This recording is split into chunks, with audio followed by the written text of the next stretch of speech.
So let's say you work for a rental company, and your job is to collect the rent. But there's a great economic disturbance and your renters just don't have the money, because basically no one has the money.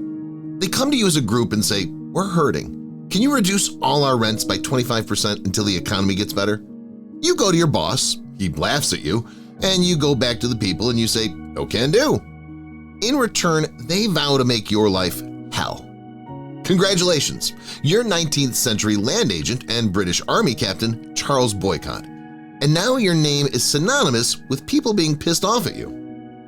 Born March 12, 1832 in Norfolk, England, Charles Boycott served in the British Army before retiring to Ireland to work as a land agent for Lord Erne's estates in County Mayo. His role was to manage the land and, crucially, to collect rents from the tenant farmers. The late 1870s were a period of intense agricultural crisis in Ireland, where harvests and a failing economy left many tenants unable to pay their dues. Under the leadership of Charles Stewart Parnell and the Irish Land League, tenants began demanding lower rents and better rights.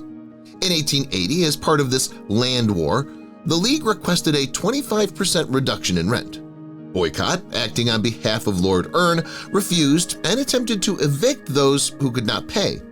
In response, Parnell gave a famous speech suggesting that rather than resorting to violence, people should simply refuse to speak to or do business with those who opposed them. The community took this advice to heart. Laborers refused to harvest Boycott's crops, local shopkeepers refused to serve him, and the postman stopped delivering his mail. Even the local blacksmith and stableman walked away. To save his crops, Boycott had to import 50 laborers from Ulster, protected by a massive military escort of 1,000 soldiers. The operation cost the government roughly £10,000 to harvest crops worth only about £500. Defeated and socially isolated, Boycott left Ireland later that year. By late 1880, the term boycott was already being used by newspapers to describe this method of nonviolent protest. Boycott eventually returned to England, where he served as a land agent in Suffolk until his death.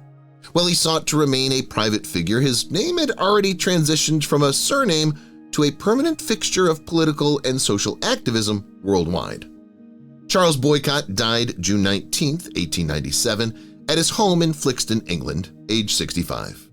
His life story has been told countless times since, including a couple of novels and a 1947 film.